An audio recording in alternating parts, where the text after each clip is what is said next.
اچھا بھائی کا سوال ہے کہ میں قسطوں پر گاڑی یا بائک وغیرہ خریدنا چاہتا ہوں، تو یہ اس کا حکم کیا ہے؟ کیا قسطوں پر کوئی چیز خریدنا جس کا آپ قسطوں میں ٹوڑا ٹوڑا کر کے پیسے دے دیتے ہیں، یہ جائز ہے کہ جائز نہیں ہے؟ تو اس کا جواب یہ ہے کہ شریعت کے اندر جو ہے نا وہ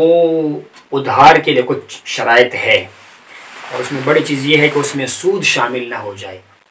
آپ ادھار تو کر سکتے، قرض حسنہ کیا ہے؟ آپ کو پیسوں کی ضرورت ہے، کسی بندے سے پیسے لے لیتے ہیں بغیر کسی شرط وغیرہ کی، آپ کو پیسے دے دیتے ہیں کہ جب آپ کے پاس پیسے آ جائے، یا کوئی ٹائم بھی مقرر کر لینا، لیکن آپ کو پھر اتنے ہی پیسے دینے پڑیں گے جتنے آپ نے ان سے لیے ہیں۔ تو یہ کام تو درست ہے، یہ قرض ہے، قرض حسنہ ہے، دینے والے کو اللہ تعالیٰ اجر عطا فرماتا ہے، اور جو لینے والا ہے اس کا دنیا کا مشکل جو ہے وہ حل ہو جاتا ہے۔ اب جہاں تک قسطوں پر خریداری کا سوال ہے، قسطوں میں آج کل چونکہ مسائل زیادہ ہو گئے ہیں، اگر قسطوں پر بندہ کوئی چیز خرید لیتا ہے اور شرط لگاتا ہے کہ جب تم مجھے پیسے دو گے تو جناب والا تم نے اتنی دیر میں پیسہ دینا ہے، تو پھر تو ٹھیک ہے۔ فرض کریں ایک چیز ہے وہ 50,000 کی ہے، آپ قسطوں پر لیتے ہیں، چونکہ آپ کے ساتھ سہولت ہو جاتی ہے نا،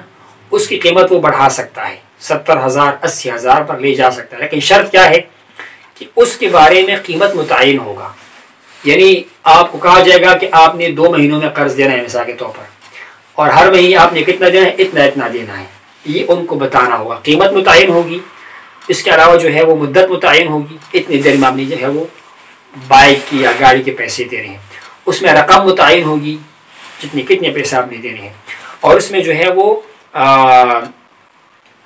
جرمانہ نہیں ہوگا، آپ نے اگر 3 مہینے میں مجھے پیسے پورے نہیں کیے تو پھر آپ پر اتنے پیسے آئیں گے۔ یہ جو شرط ہے نا جو آج کل عام طور پر لگ جاتا ہے، یہ پھر بات چلی جاتی ہے سود کی طرف، کسی کے ادھار پر زیادہ پیسے اس سے لینا، اس کے ایک اور صورت ہونا چاہیے، کوئی اور طریقہ ہونا چاہیے، کچھ طریقے اور بھی ہے اس کے بارے میں، یا اس کو پابند کر لیجیے گا کہ آپ کو پیسے وہ دے دیں، ہاں کوئی بیچ میں ضامن ہو اس سے پھر پیسے نکلوائے وغیرہ وغیرہ، لیکن یہ ہے کہ ویسے بائک قسطوں پر لینا اگر ان میں کوئی اس طرح اضافی شرط نہ ہو جرمانے وغیرہ کا تو وہ بالکل جائز ہے، درست ہے، بشرطے کہ آپ کی مدت کا تعین ہو، اس میں رقم کی تعین ہو، اور جناب والا وہ قیمت، یہ سب چیزیں جو ہے نا یہ اس میں جو ہے نا متعین ہو، واضح ہو۔ بالکل آپ گاڑی لے سکتے ہیں، آپ موٹر سائیکل لے سکتے ہیں، لیکن اس میں جرمانے کی شرط جو ہے وہ نہیں ہونی چاہیے، کیونکہ اس کے ساتھ پھر سود وغیرہ کا معاملہ آ جاتا ہے، زیادتی کا معاملہ آ جاتا ہے، ورنہ